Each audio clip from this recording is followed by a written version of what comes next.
परंतु उसके मुताबिक बोलो दोनों झूठे। कोई कभी 4 बजते ही नहीं। मैंने कभी घड़ी देखी ही नहीं कभी आज तक। ये समय गलत है, क्योंकि मैं तो समय से, और बोलता है कि तुम भी समय से आगे हो, तुमने समय में खुद को बांध लिया है, हो तुम भी समय वाले नहीं, क्योंकि मेरे ही तो हो, मेरे तो अंश हो। पर ये तुमने अपने आप को शरीर मान लिया है, अपने आप को तन मान लिया है, और जब अपने आप को शरीर मान लिया है तो तुम्हारा भगवान भी शरीर हो गया। बस शरीर से आगे कभी निकले ही नहीं आज तक। ऐसा ही हुआ, शरीर से आगे कभी गए ही नहीं। तुम अपने आप को शरीर मानते हो, जबकि शरीर तुम हो नहीं। तो इसलिए तुम कौन हो? बुद्धिहीन हो, मूढ़ हो, अज्ञानी हो, है कि नहीं? तो ऐसा कृष्ण जी सोच रहे थे ना। अगर तुम खुद को शरीर मानते हो तो तुम अज्ञानी हो, इसमें कोई संदेह नहीं है, इसमें कोई शक की गुंजाइश नहीं है। तो यहां आके इसलिए कृष्ण जी को कहना पड़ा, अब जानन्ति माम मुहुड़ा। अब वो आ गया, इसी में तो है, मानुषी तनुमाश्रितम परम भाव मजानंतो मम भूत महेश्वरम। अब जानन्ति, मेरे परम भाव को ना जानने वाले मूढ़ लोग, तुम भाव पे ही इतने इतरा रहे हो। मेरा भाव आया, मैंने काम किया, मेरे अंदर भाव उठा, मैंने ये किया। बोला मेरे भाव को कहां जानते हो? जब मेरे भाव को जानोगे ना, तुम्हारा भाव छोटा रह जाएगा। मेरे परम भाव को नहीं जानते। कौन? मूढ़ लोग मेरे परम भाव को नहीं जानते। अब जानन्ति माम मूढ़ा। क्यों? बोले मानुषी तनुमाश्रितम, मेरे परम भाव को ना जानने वाले मूढ़ लोग मनुष्य का शरीर धारण करने वाले मुझ संपूर्ण भूतों के महान ईश्वर को तुच्छ समझते हैं। बोले साढ़े तब बस आपके बाबा जी ने, तो बाबा जी था, बाबा कौन? वो कहना ओंदा गुरु, कहना ओंदा बाबा कौन?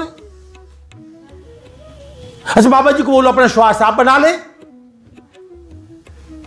कहते बाबा जी तो 5-6 दिन बीमार ही पे नहीं।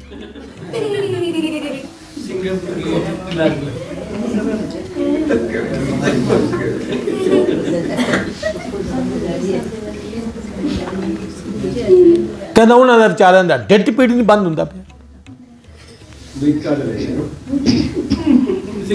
अरे भाई, जो तुम्हारा पिता है वही उसका पिता है, वो सबका है। सब में सच्चा एको सोई, सब में सच्चा एको सोई, तिसका दिया सब किछ होई। पर हुक्म नहीं जानता। बोले हुक्म पछाने सो एक को जाने, हुक्म पहचानेगा तो एक को जानेगा। तो बंदा कहिए, वो तो बन गया बंदा, तो बाकी वो तो बंदा हो गया जिसने एक को जान लिया। तो बाकी भाई मैं तो बोलता नहीं। बंदा वही है जो उसकी बंदगी में है, वरना कौन पूछता है कि मुझे कौन पूछता था तेरी बंदगी से पहले, कौन जानता था? कौन जानता था मुझे? वो जिसको जानता है ना, उसी का कल्याण है।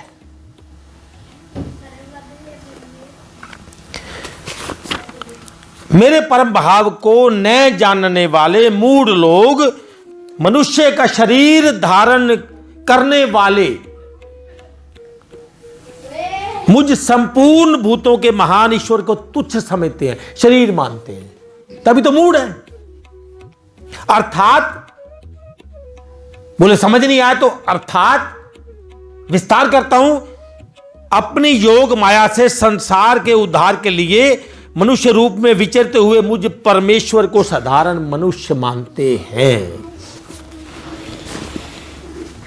मनुष्य मान लिया, अब ज्ञानवान तो शरीर से पार जा चुका है। कोई भी ज्ञानवान हो, वो सब कुछ उसी पे छोड़ता है। तो जो शरीर तक टिका है, वास्तव में वो अपना पतन खुद कर रहा है। धर्म ग्रंथ पढ़ना और बात है, सुनना और बात है, समझना और बात है। अब ऐसा तो है नहीं ये मैंने लिखी है ना, अब इसको हजारों साल से लोग पढ़ रहे हैं। पर क्या इतने प्रेम से कभी पढ़ा, इतने श्रद्धा से कभी पढ़ा, इसको क्या परावाणी के रूप में कभी पढ़ा? अपना अपना अहम झाड़ना मुझे कि मैंने एक श्लोक लिख दिया, मैं इसका जानकार हूं। ये जिसका श्लोक है इसका जानकार वही है। हम परमात्मा की कृपा से वैसे हो सकते हैं अगर प्रेम और श्रद्धा रखें तो अगर मैं शरीर से आगे नहीं निकला तो फिर मैं मूड की श्रेणी में आऊंगा मैं भी। आगे श्लोक नंबर 12, वे व्यर्थ आशा, वे कौन? मूढ़ लोग, उसकी बात चल रही है ना। वे व्यर्थ आशा, व्यर्थ कर्म और व्यर्थ ज्ञान वाले, व्यर्थ आशा, व्यर्थ कर्म और व्यर्थ ज्ञान वाले विक्षिप्त चित्त। उनका चित्त क्या है? विक्षिप्त, क्योंकि उसमें विक्षेप हो गया, असल छुप गया। नगर सामने आ गया, थी तो रस्सी, लगा सांप तो डर सांप से लग रहा है तो रस्सी, क्योंकि ज्ञान नहीं है, प्रकाश नहीं है, तो अंधकार में रस्सी भी सांप लगती है। विक्षिप्त चित्त हो गया, चित्त में लगा कि मैंने सांप देखा है, अब अपने बेड पे सो के दिखाए, बोला कि इधर ही ना आ जाए। वे व्यर्थ आशा, व्यर्थ कर्म और व्यर्थ ज्ञान वाले विक्षिप्त चित्त अज्ञानी जन राक्षसी, आसुरी और मोहिनी प्रकृति को ही धारण किए रहते हैं। यह बड़ी गहरी बात है। वे व्यर्थ आशा, भाग गए इधर, हाँ, वे व्यर्थ आशा, व्यर्थ कर्म, फालतू की आशा, फालतू के कर्म, अर्थ वाले नहीं, व्यर्थ वाले, और व्यर्थ ज्ञान वाले। ज्ञान है पर व्यर्थ जा रहा है, ज्ञान पे चले ही नहीं कभी। क्यों? कारण क्या है? बोले हिम्मा ने मुझसे मोबाइल मांग लिया, मैं तो उसका चेहरा देख के बोला बस सत्संग छोड़ा। मांगने का तरीका होता है, कोई प्यार से मांगे। ऐसा रोब झाड़ रही थी, उसको बड़ी महान सेवा मिली है कोई। और बलदेव तो देखो चमचा पूरा।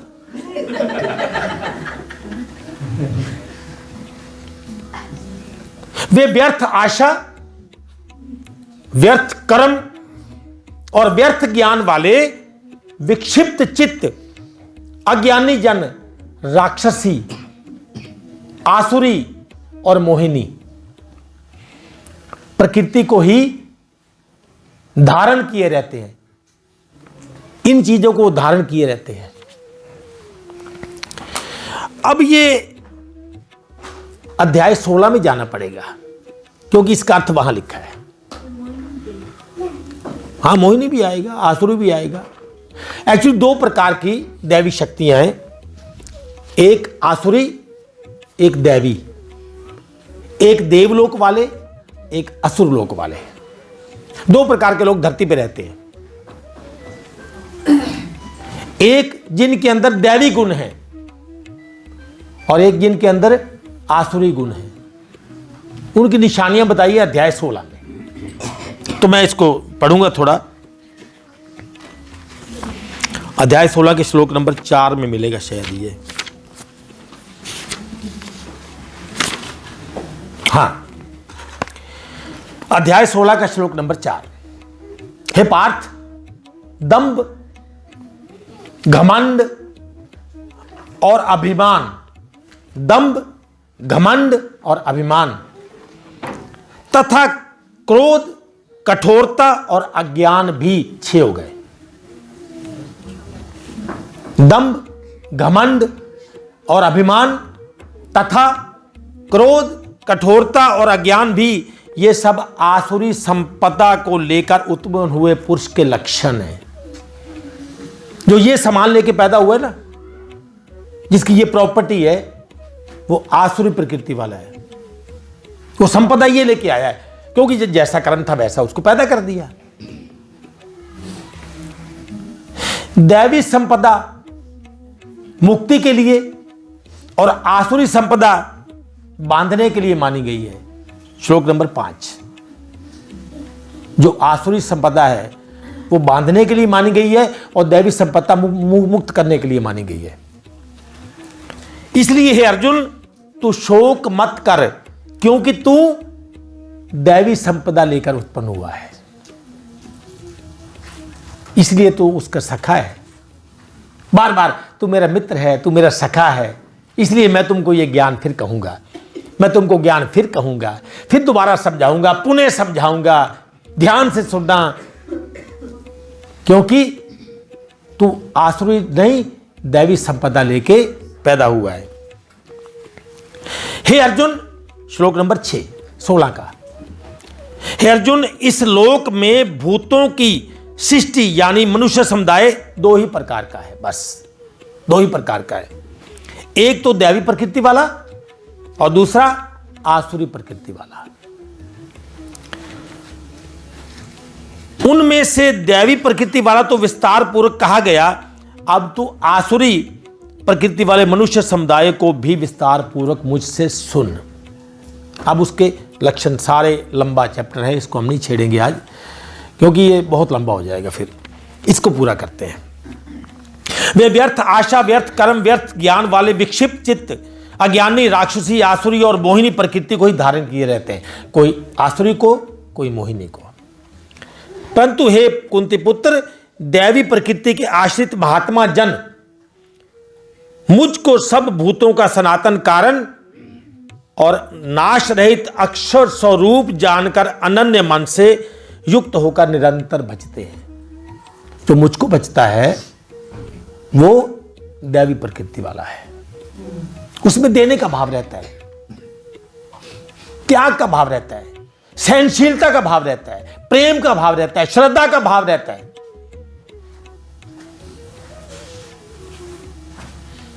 और दूसरे में अहंकार का, क्रोध का, दंभ का, अभिमान का, घमंड का, अज्ञान का, ये सारे भाव रहेंगे।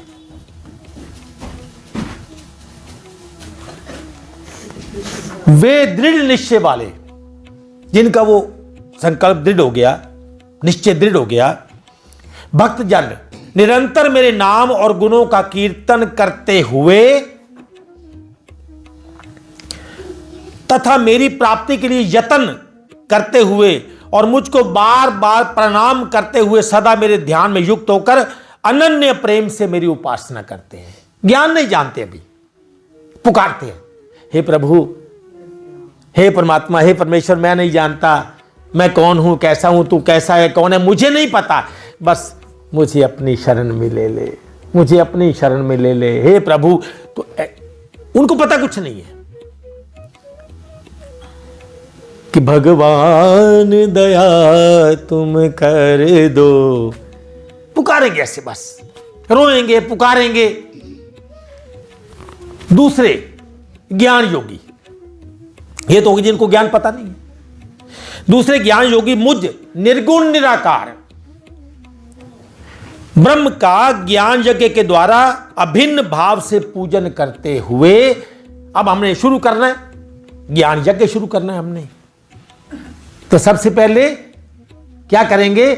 एक यज्ञ करेंगे कि हे प्रभु, ये देवता भी तो आपके ही हैं, तो हम पर थोड़ी शारीरिक रूप से, मानसिक रूप से, बौद्धिक रूप से थोड़ी कृपा बनाए रखें। तो आपकी सिफारिश चलती है, मेरी तो चलती नहीं है, आप ही कृपा करना। तो फिर हम क्या करेंगे? स्वस्ति मंत्र पढ़ते हैं, मन ठीक हो, ये भी शांत रहे, ये भी शांत रहे, ये भी शांत रहे, तो हम इसको संपूर्ण कर सकें। प्रभु, ये आपके नाम का यज्ञ शुरू करने जा रहे हैं। तो क्या है कि हमारे कुछ लोग यज्ञ को, प्रोग्राम कब शुरू होना है? मैंने कहा 23 को, नहीं सत्संग, मैंने कहा 24 को, 23 का तो कोई बात नहीं है। नहीं, आपको संकल्पित 23 को ही होना है।